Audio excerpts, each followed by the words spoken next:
Looks pretty light this evening, afternoon, morning, wherever it is that you are.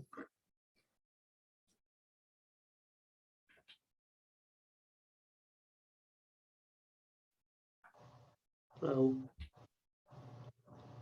Hi. All right. So there, have to remember not to say Shopify. Have it stay hard. Anything you want to whack on the agenda, folks, please feel free. This is looking pretty scanty at the moment.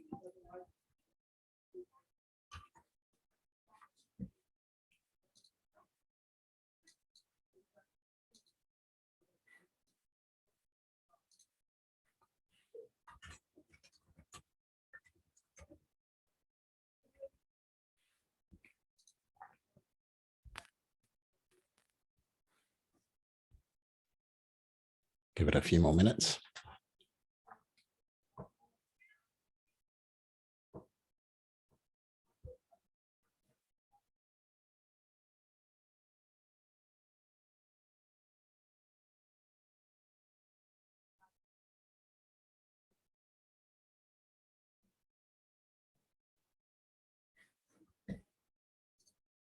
Oh, I just worked out why I didn't get the calendar completion. Because I don't have this calendar on this Google account.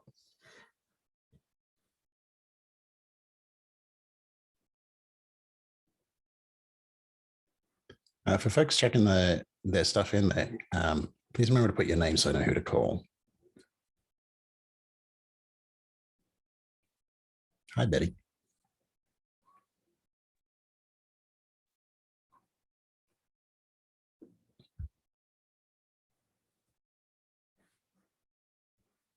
Okay, I'll give it another minute or two and then we'll kick off.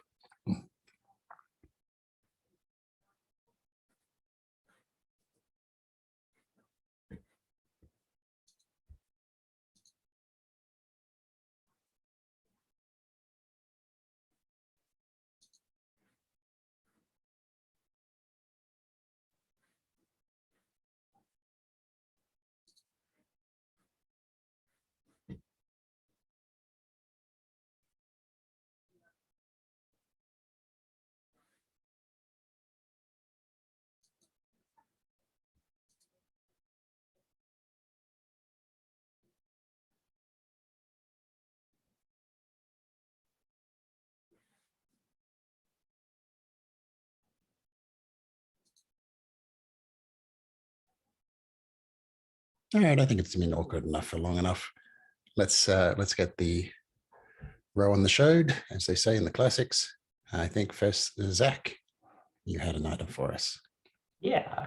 If you were at the open source summit, particularly OpenSSF Day, you might have seen that there was a panel discussion between Brian Bellendorf and some representatives from the federal government, one of which was Jack Cable, who works in CISA,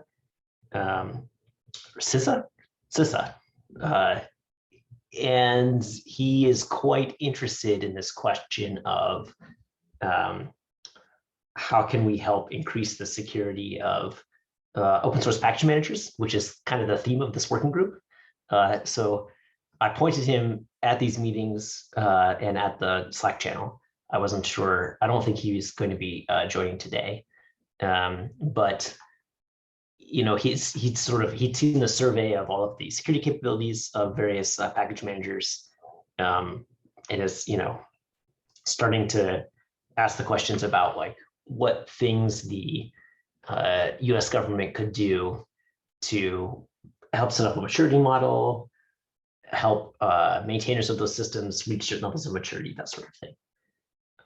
It's very early days, but if these are the questions that interest you, which they probably are, otherwise you wouldn't be here, you might consider either reaching out to him or also encouraging him to join these conversations.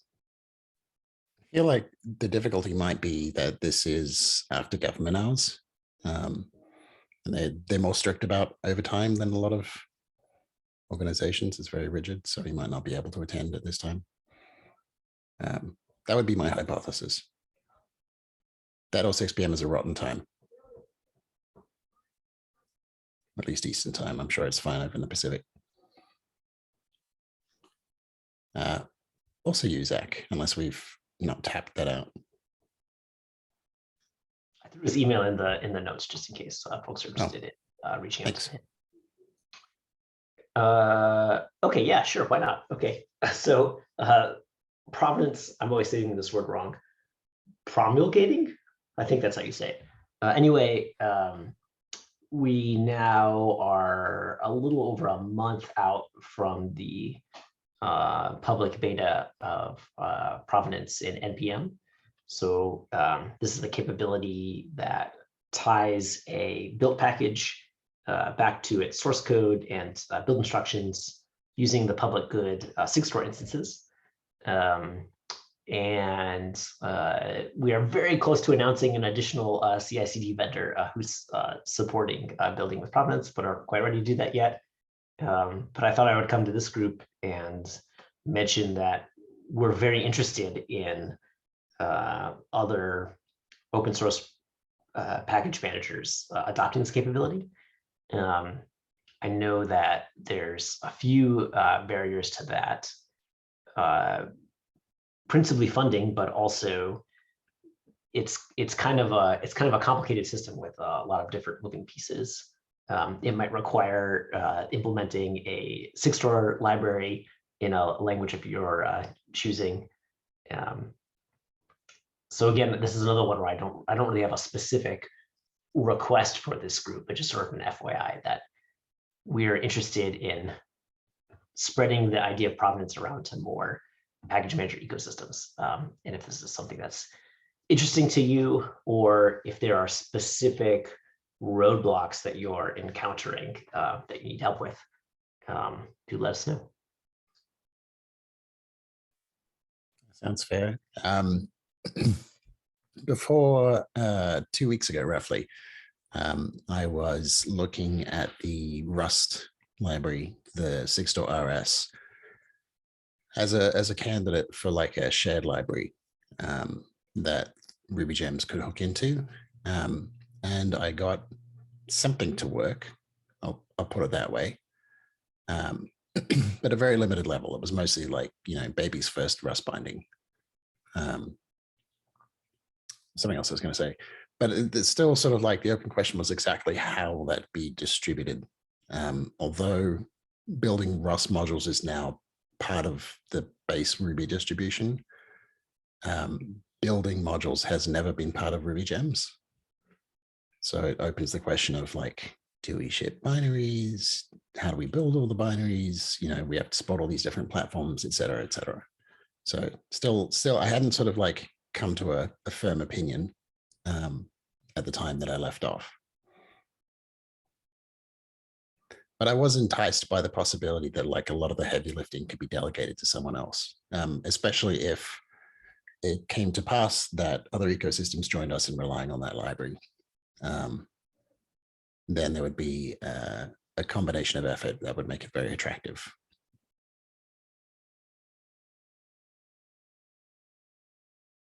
Did I miss anything, Joseph or Betty?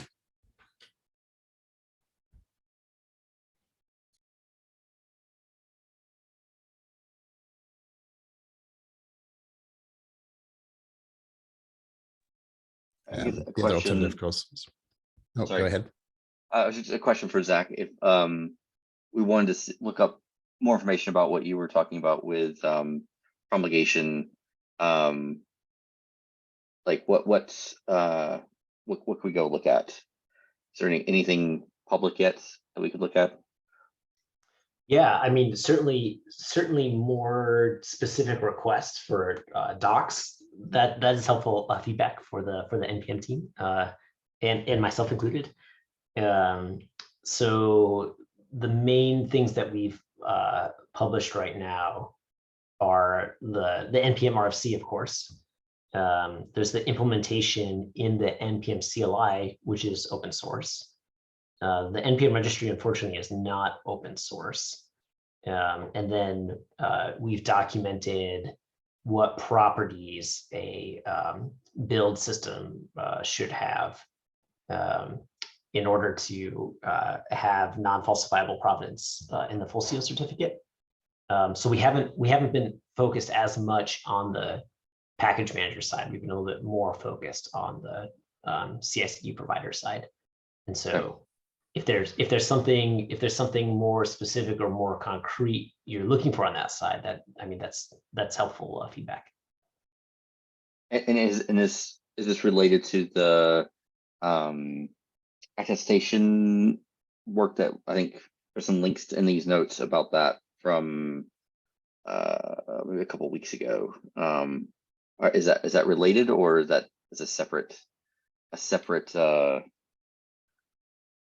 thing? Yeah, I linked to that one, Sterling. I might be able to. Excuse me. Yeah, it's linked in here. Oh yeah, and yes. So this specification is useful, and then also the way the in toto document is being constructed in the NPM CLI. So in addition to this specification, there's also at least one implementation that's open source and available to look at. Although maybe we should link that from here, since this appears to mostly be just the README. If you have any extra information, I'm interested in seeing, because we have on the so I work on Gradle, in Java land. So we're interested in what other people are doing, so we can figure out how much we want to do as well. Totally. Yeah, and having some sort of like CLI tooling available to people to construct these things. It's similar to SBOMs, right? It's like if you're telling people build SBOMs, they're like, okay. If you're like, here's a CLI tool that outputs an SBOM for you, they're like, great, I will run a CLI tool with some flags, especially if it's open source. And so that that's often a good place to start, is with the CLI tooling and being able to produce these documents. Yeah. You won't be taken seriously in that case unless you come up with two competing formats. I just realized this is recorded. Sorry, everybody.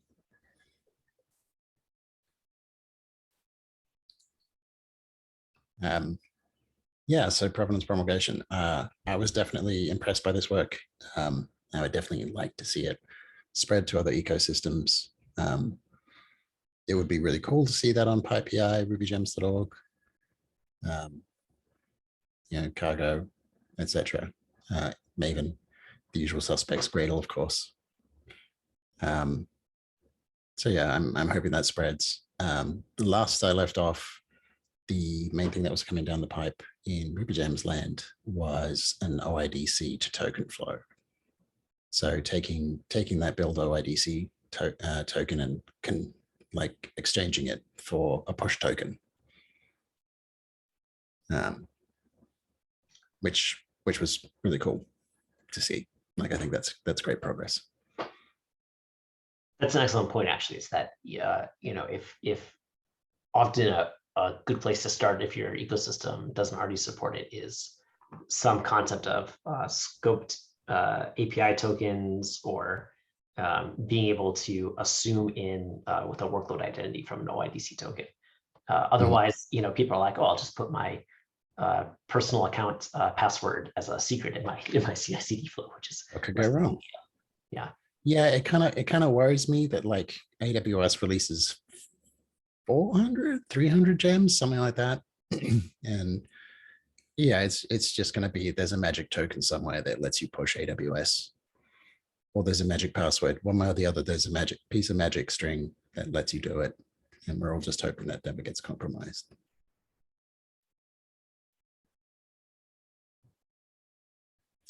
Any other things people would like to discuss, unless we haven't tapped that out? Or are we aiming for a speed run tonight? I think it's the speed run. Excellent. I got bad news for Jonathan, who's just joining, which is that we were very quick and we're about to wrap up. Can I give you a pitch? Because I know that some of these people didn't make it to the thing. All right, let me hang on. Let me add you to the agenda first so that we. Okay. Hi. Hey, Sterling. Nice to see you. I actually spoke. Hey, Jonathan. Hi, I spoke to, oh God, what's his name? Your security guy. Brian Fox. Adam. Sonotype. Adam, yeah, I spoke to Adam earlier today. Oh, sorry. So, I have this proposal. I have this idea. It's currently in the works. I have another meeting I need to, another thing I need to jump to quickly. So I'm not going to work on the document, but I'd like to increase how often this working group is meeting to try to push this idea forward. So the proposed idea that I'm pushing forward is this thing called the Great Repository Audit. And the concept behind it is, I posit that because, so whenever a company buys software, right? They buy software, it goes through security, it goes through legal, right? There's a whole vetting process that goes on. When artifact servers like Maven Central, Gradle Plugin Portal, pip, Ruby Gems, all those things get incorporated into a corporate software supply chain, that audit never occurs. There's never an ask from security of like, hey, has this thing ever had a pen test? Has this thing ever been secured? Because it's something that's given away for free, right? And I posit that because there's never been a security team or a security request from a vendor saying, hey, you need a pen test before we're going to buy your software, most artifact servers in the industry have never had a pen test done, have never been secure, have never had a security audit. And so I think that as an industry, and especially within the Open Source Security Foundation, we've kind of started focusing on like these bigger security topics like SigStore and artifact verification, but we haven't focused on the basics, right? Is the artifact server that's hosting these artifacts that are part of the entire industry supply chain actually secure? Like, could you compromise those artifacts, right? Could an attacker get on the box or, is the AWS bucket world writable, right? World readable is fine. World writable, right? So the proposal that I have is that the Open Source Security Foundation, funded by the Alpha Omega project, reach out to the vendors, the industry writ large, and go to each of these artifact servers and say, hey, have you had a pen test done? And if not, we'll say, okay, if you've not had a pen test done, if you can get your own pen test done and you can give us the results within 180 days, 200 days, 300 days, right? Probably not 300 days, like 180 days. If you can get back to us in 180 days with a pen test report and a confirmation of like the retest where the vulnerabilities have been fixed, great, thank you. Otherwise, if you can't do that, it's fine. We will hire a firm to audit you. We will hire a firm to come and do a pen test of your infrastructure and your organization and of the hosting publishing infrastructure. So I spoke to Amir, who has done this a lot through the OSTIF, and he said that he's done a bunch of these audits, mostly focused on source code. Usually the audits run in the range of about $150,000 for 4 to 8 human weeks of, engineering weeks of time focused on these projects.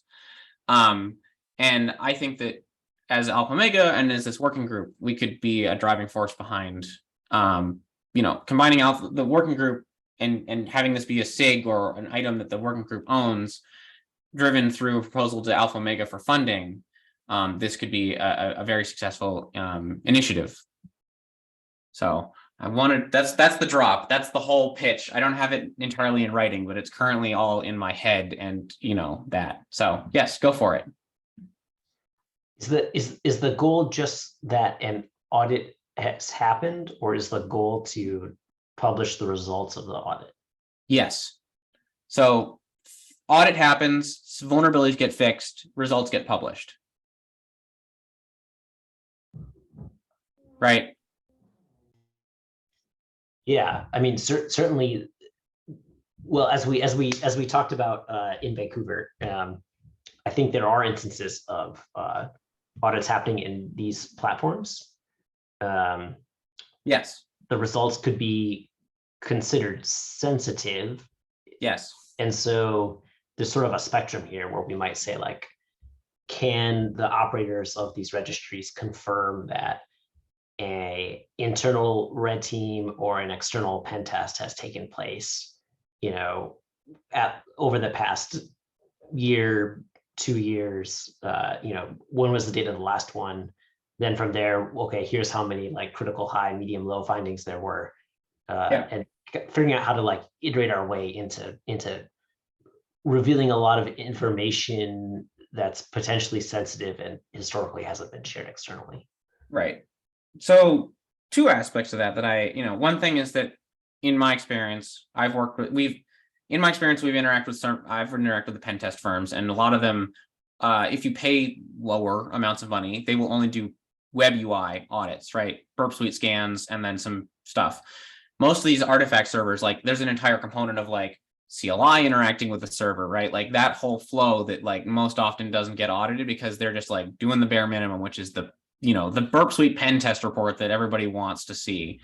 The other thing that I want to say about that is I agree that there's going to be a certain amount of hesitation that we'll have to work through here, but these artifact servers are critical parts of the entire supply chain for the entire industry, right?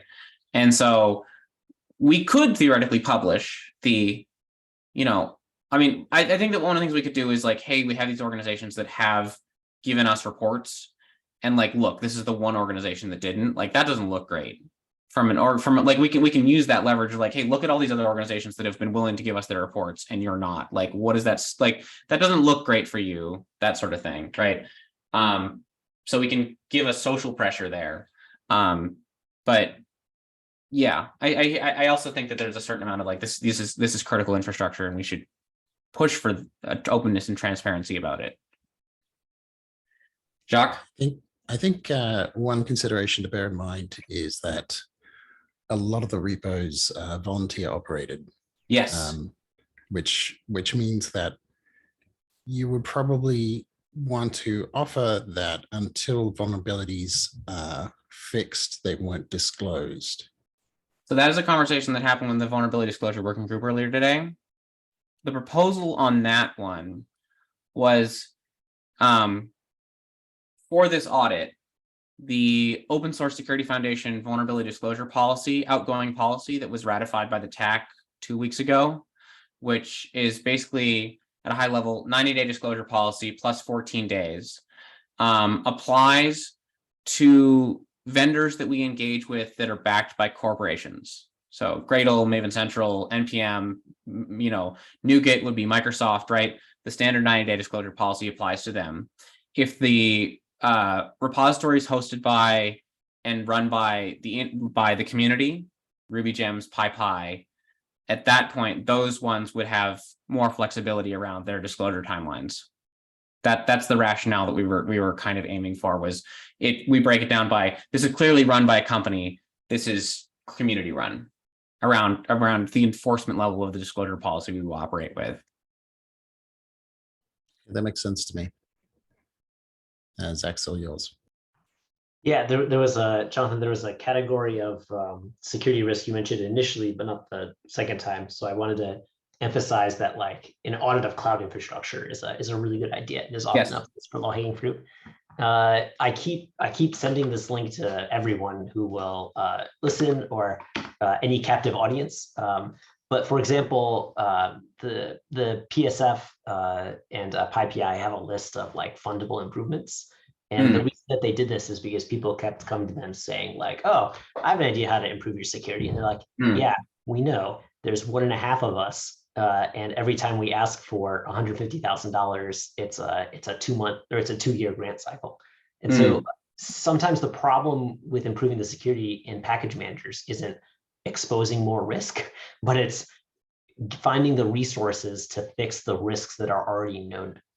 That's not to say there isn't value in this approach. I think absolutely there is in some sense, but simply adding onto the pile of problems might not be sufficient for materially decreasing the security risk in these ecosystems. Right. And I mean, part of that may be for Alpha Omega in particular, right? For the package ecosystems that are open source, right?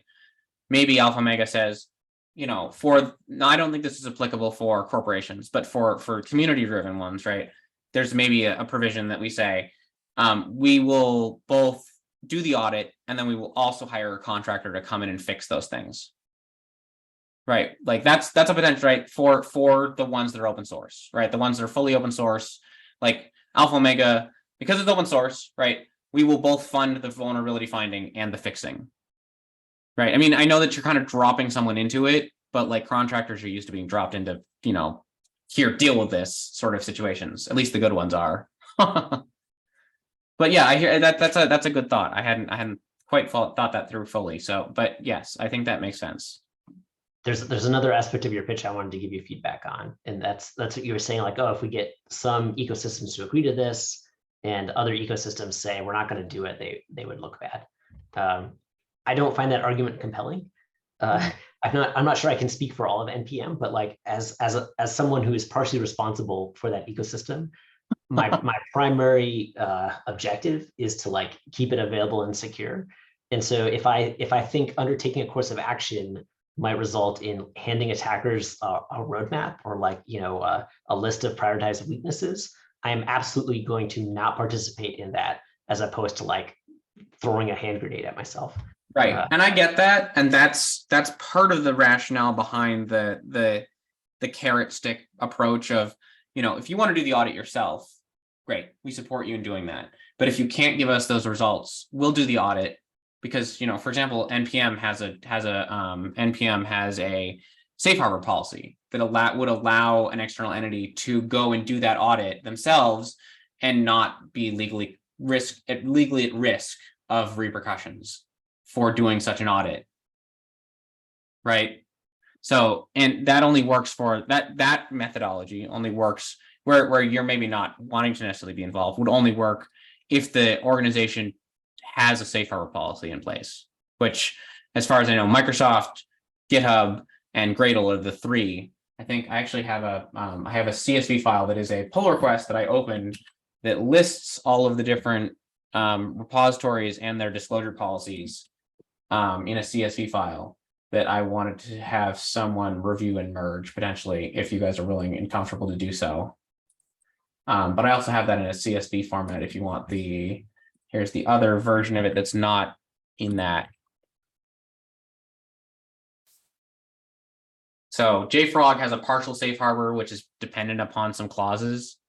So JFrog would be, but for anybody that's Microsoft, any artifact server is Microsoft or GitHub driven, we could still do those audits without needing. I mean, ideally, right? That's like the fallback. That's the we don't want to go there, but we want to work with you. We want to collaborate with you. But if we can't do that, we have this fallback methodology that we can move back on. I'm still having trouble understanding the value proposition here. So there's maybe two paths. One is, well, it's hard to say that you're going to help me fix something before we know what things need fixing, but like maybe we could come to an agreement where it's like, okay, we're going to do the audit, we're going to get the findings, and then we can figure out how expensive it might be to fix them, and then you're going to work with us to fix them. And so for the community driven, for the community runs ones, yes. Gotcha. The community run ones would be fine with it. Maybe the community run ones would have a contractor assigned to help fix them. But the ones that are backed by a company, if we're doing the audit, the 90-day disclosure policy would apply for those vulnerabilities that are reported via this channel. That's the OpenSSF wide policy, because it's work done under the OpenSSF. But I guess I'm trying to figure out how we can build a collaborative, supportive, non-adversarial relationship between Alpha Omega and the. I'd rather not look like assholes. No, I agree. No. I agree. I agree. That's like totally the goal. Yeah. A carrot stick. You gotta do both. I feel like the carrot would be enough. Is what I'm saying. Like I get the 90-day disclosure is the policy, and I think everyone will understand that who's a thing. But I think also the carrot of somebody will come and audit you, quote unquote, for free. That's and from my experience, even if you are given something like, for example, I work for an organization where we received an offer for a bunch of security keys for free from Gradle or from the OpenSF, right? And that never got followed up on, even though it was something given for free to help secure your organization, right? Like I have seen these sorts of things where they have you are offering these because it's work for them, right? It may be free, but they means they got to deal with it, right? And Sure. so yeah. Sure, I don't disagree. There's a cost to accept the help. Hence the strategic use of quote unquote. That being said, it's still going to be attractive to a lot of ecosystems. I would hold the stick back for a while until I saw what the lay of the land was, or until someone else comes with a stick, like the EU, for example.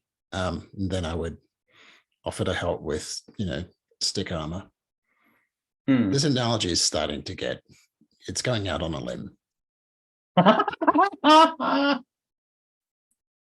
There you go. Yeah, that's the big one that I've gotten a lot of pushback on is the enforced disclosure policy. I think that the rationale, also the other rationale to it is like, we would love to do this work with you. And also Alpha Omega, like if we can avoid spending the money on you, that's even better, right? Because like you can do the audit yourself. And so if we give them the grace period of like, hey, if you do the audit yourself, we won't that 90-day disclosure policy doesn't apply to you, right? Because you own the reports that have come in. We just want your pen test and retest report at 180 days or whatever time frame we want. Like we just make sure that you get that to us, but as long as you deal with it, you've paid for it, like that's fine. That's going to be tough. I think a lot of folks, when they commission a private audit, won't be keen to share it. That's the tricky part. Like, yeah, because the thing is that like it how do I put this? Lawyers. No, I agree. No, and that's why you can more easily work with the organizations that have established safe harbor policies, because the lawyers have already had those debates. Like you've already had those, like when I was at Gradle, I'd have those fights with our lawyer to say, no, we can't put that in there because like disclosure is going to happen anyways. But yeah, no, I get what you're saying. Yeah. So I love the vision. I think the vision is 100% aligned with this working group, which is we're looking for ways to make package managers more secure. In terms of like how we get there, though, I mean, there's certainly no harm in you continuing to talk to individuals who can say yes, we'll do this, or no, we won't. But I'm not quite seeing how we get from the existing proposal to that destination of like the package registers are materially more secure. I haven't quite followed that. What sequence of events need to take place for that to happen? So how do you actually get them to fix the vulnerabilities that are identified, or? Well, essentially, yeah, right. Because the audit is only the first step in that process. Right. And the audit is going to be more successful if it's done in collaboration. For example, with NPM, the registry is not open source. The cloud infrastructure, I think, would be it's going to be more. It's going to be without direct access. Right. The source code. If we can get access to the source code, it's going to be a lot easier. Yeah, black box. I know the term black box and white box test are kind of there's no good replacement that I've heard yet. Black box test is harder than a white box test. Yeah. No, I agree. I've had to decompile things to find vulnerabilities. I get it. Yeah.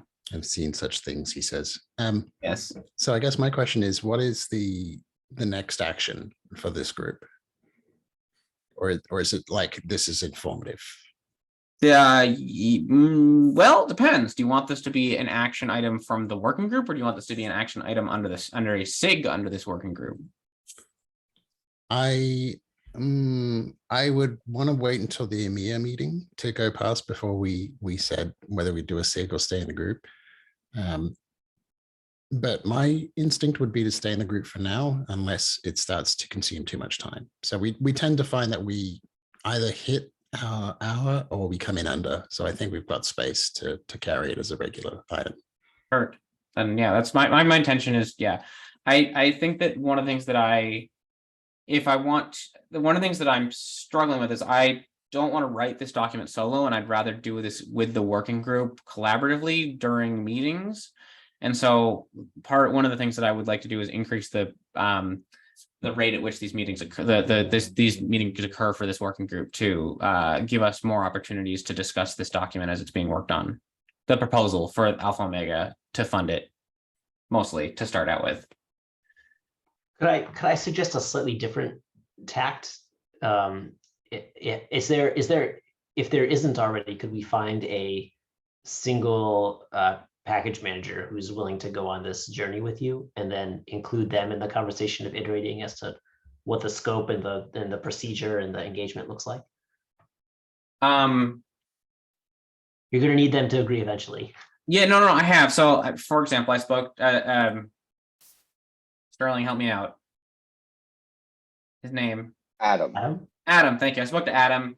Adam said that Gradle was working on moving to a new identity management system for Gradle plugin portal, and they were probably going to get a pen test done, soon. And I said, hey, are you guys fine with having that be public? And he said, I don't see any reason why that wouldn't be something that we'd be comfortable doing. So, Adam's on board. Brian Fox from Maven sent, but that's, they'd be doing their own audit. Great, perfect. We don't need to spend money. Brian Fox is from Maven Central. He said that they had a pen test done a while ago that he looked through and he's like, this seems like boilerplate BS that probably didn't go in depth, so it probably should get redone. We're going to do that. They said probably within the next couple of months. He's less willing to share those results, similar to what you have said. So I also respect that. But yes, so if we could find another organization, so I've already got two that are like, okay, they're aware of it, but yes, if we could find another artifact server vendor that's willing to be part of the conversation for collaborating on this, that would be really helpful. I don't have as many I have the connections in the Java ecosystem and Maven Central Gradle. My connections do not extend far beyond that currently yet. So if anybody has people from those spaces they want to pull into this initiative, I would appreciate it. And then I don't know if did I say that I was going to work with Amir from Ostif to do these audits, because he's already done them for a bunch of cloud stuff. So that's where the mostly not money, but that's like where the you've gone here before, you have firms you've worked with, will maybe work with those firms, maybe not, but at least you have a model for doing this. So he'll also be involved. I'm just not in this meeting currently. Yeah. Sorry, I didn't raise my hand, but we could. There's a number of folks we've talked to about provenance, so I might be able to help you connect with folks in the Python ecosystem or C++ ecosystem or Rust ecosystem if you haven't already. Perfect. That's really helpful. I've also been messaging with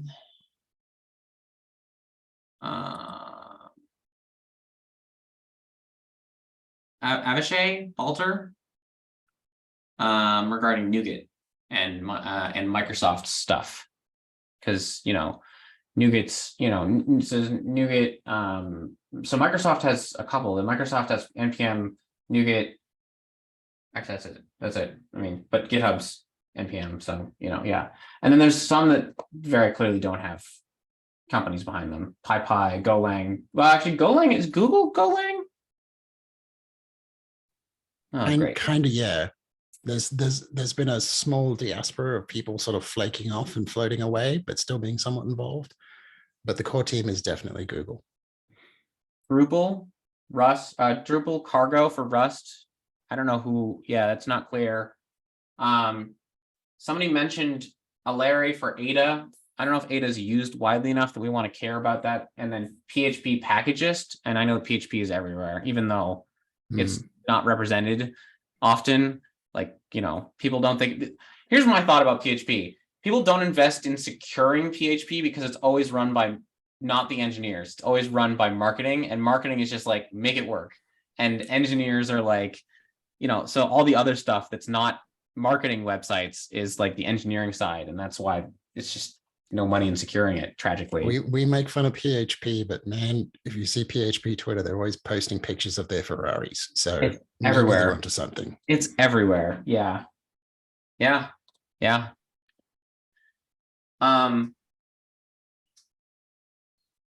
So you were proposing that we do a meeting with a package maintainer that is willing to engage. What would the time frame on that look? Was that like a regular meeting to work on it individually with that individual instead of in these working groups on those documents? Is that what you're proposing, Zach? Well, I thought you said that you were working on a doc under the umbrella of Alpha Omega. I'm working on a doc as yes. I think I don't even know. I think that the doc is currently living under the Linux Foundation GitHub or Google Workspace, but that's just because that's where I created it. I don't control the funding of Alpha Omega. I have to go through the proposal process like everybody else does. So the idea would be, I am just the messenger. I'm the idea guy and the messenger of the idea, but I want this to come from the working group, right? I want it to go through the process that this is not just Jonathan Leitch's grand idea. This is like something the working group like gets behind. OpenSSF is somewhat behind, right? Like it's open source. It's certainly something we could discuss more in this working group meeting. Do you know that this working group also doesn't have funding? That would have to come. Oh, yeah. Oh, yeah, absolutely. Yeah, I'm very well aware of that. I've run into that in a lot of the other working groups. No, yeah. So the idea behind it is like, let's work on the document for proposing for funding to Alpha Omega in the working group or in some coordination around the working group, either a SIG meeting that's dedicated to it or the working group meetings that are dedicated to it, either one. Yeah, I think for now the working group makes sense, but there might come a time when it heats up that we spin out a SIG with members from securing software repos and Alpha Omega. So I'm not hugely fussed about where on the org chart it sits. And so to that end, is it if we want to work on this within the working group, is it okay if I work with operations to increase the frequency of these meetings so that we can have some of those meetings discuss, like we can have a more regular cadence of discussing the work on this document. I've started a document, but it's like bullet points currently. Can I suggest that at least you send an email about it to the mailing list? Yes. For the folks who aren't here. Yes. The APAC session tends to be less attended than the EMEA session. Yes, I can do that. So, yeah. Hey, I would like to increase the prevalence. Is anybody in a, like, think this is a bad idea, like say no. Yeah. Okay. Yeah. Well, I guess lay out the options. Like one option would be like we have a proper SIG, right? And that we meets on a weekly cadence. And I see that with other groups, SIG spins up, it blooms, it matures and lets its seeds. There's a whole Parker Northcote quote about committees. Yeah, so those sort of two options being laid on the floor and get a vibe. And definitely probably we'll need to touch this again in 2 weeks when we get to the EMEA session, when a lot more people show up. Yep. But definitely worth setting up an email to start. Perfect. I can do that. I appreciate though, like the feeling of like, could we just get on with it? I work for the OpenSSF full time. Like I actually have the time to dedicate to this stuff. I mean, I have another set of tasks, but I also love chasing squirrels, and this is a squirrel that I'm interested in. So it's a good squirrel. Yeah, I've had this one kicking around in the back of my head for years, and I just couldn't figure out where to fund it. And this is finally the place that I think there's funding that's legitimate and applicable. So let's do it. Yeah. Yeah, turning money into security. That's the motto of Alpha Maker. So That is exactly it. So yeah. all right. That was a good discussion. That took us to 3/4. Yeah. You timed it perfectly, Jonathan. We were literally seconds from closing when you showed Yeah, up. I was finishing an interview with a mentee for the summer. So yeah, I'm cool. trying to hire people. So yep. Cool. All right, folks. Any other business that folks wanted to discuss today? There being none, I'm going to wrap it up and let everybody have 15 minutes of their evening back, or afternoon, as the case may be. I'll see you all Thanks later. all. Bye. Bye.